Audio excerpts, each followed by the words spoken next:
Hello and welcome to this episode of Around the World in 7 Days. My name is Neel. Have you ever come across the hypothesis end of history? This concept sounds paradoxical, isn't it? With the tides of history rapidly turning, how can it end in entirety? Well, this is a famous concept according to which the end of history has been reached, with liberal democracy being the optimum form of social organization. But the recent global episodes negate this philosophical concept. Post-Australia, Latin and Central American countries like Argentina, Chile, Peru and Mexico, the effect of massive inclination towards leftism is being witnessed in the other countries of the world. Colombia's recent political upheaval is a befitting example here. Recently, the results of the presidential elections were declared in Colombia. After this election, there was a renewed rise of leftism in Central and South America. A leftist leader has won the election in Colombia for the first time. In this election, the leftist leader Gustavo Petro added a new chapter to Colombian history by defeating the right-wing leader Rodolfo Hernandez. It is noteworthy that the margin of victory between the two leaders was only about 3%, but Petro's victory in Colombia, which was embedded in violence for a long time, is being considered more substantial than Hernandez's defeat. So in today's story, we will try to understand the importance of recently held presidential elections in Colombia and how will it affect the geopolitics of Latin America, and what changes can be seen in Colombia's political equation with Petro's victory in these elections. Let us now look at Colombia on the world map. Colombia is located on the world map in the northwestern part of South American continent.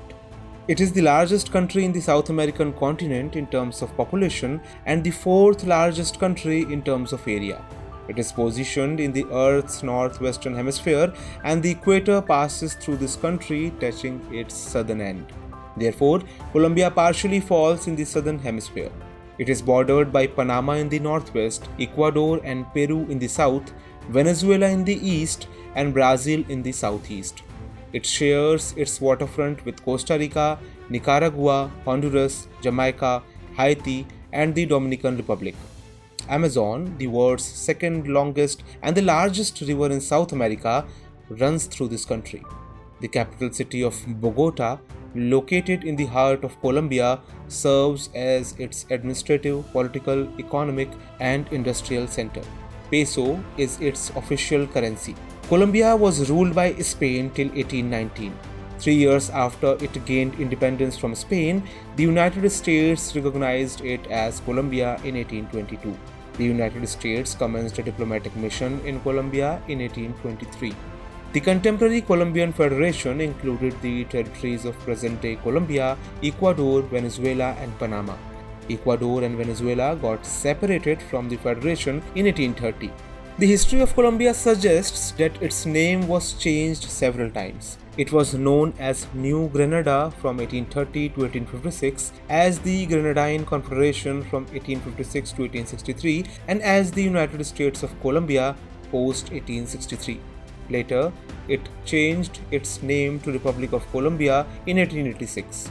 Subsequently, Panama split from it in 1903 and Colombia came to its present-day state. Colombia, that touches the east of Andes Mountains, is very rich in terms of mineral resources. It has vast reserves of oil, gold, silver, emerald, platinum, and coal. Its culture indicates that the Colombians are indigenous Indian, Spanish, and African. However, the tranquility of the country has been marred with civil war for several decades. Let us discuss about the Colombian Civil War. The influence of leftism is seen in various countries of Latin America and Central America. However, the scenario in Colombia is different from these countries. The United States immensely controls Colombian politics.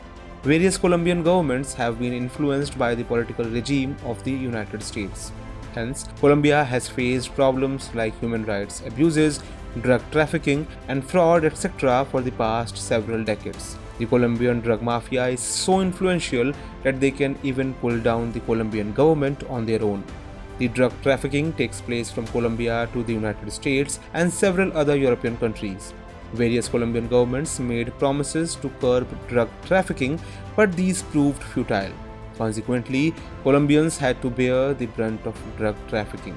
As per a government report, at least 220,000 people have lost their lives in Colombia since 1958 due to internal conflicts.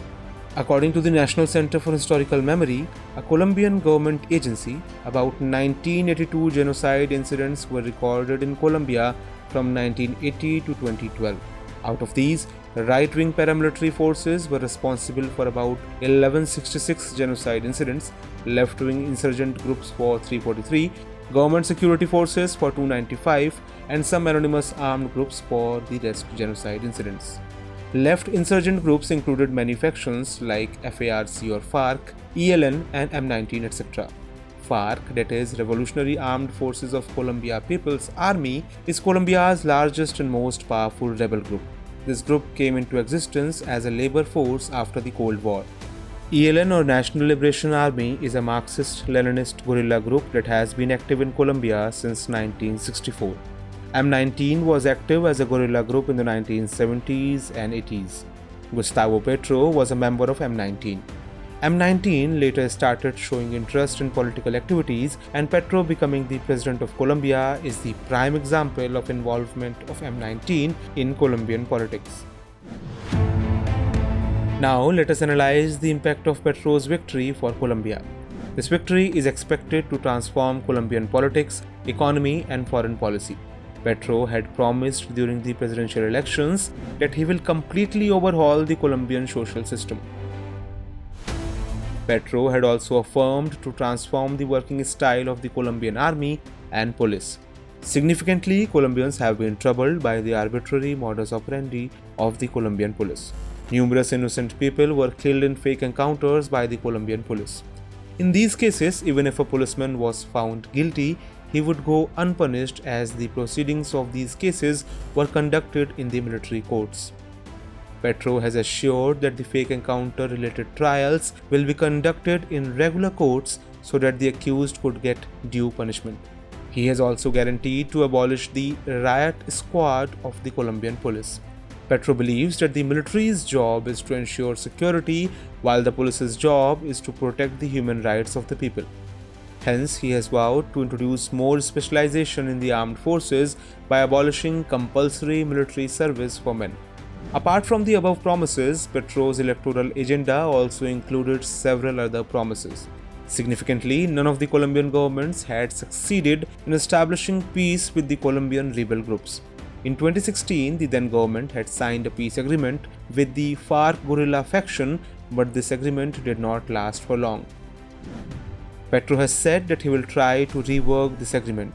Due to Petro's promise, the National Liberation Army or ELN, the only active guerrilla faction in Colombia, has also expressed its desire to hold talks with Petro and demanded social reforms in the country.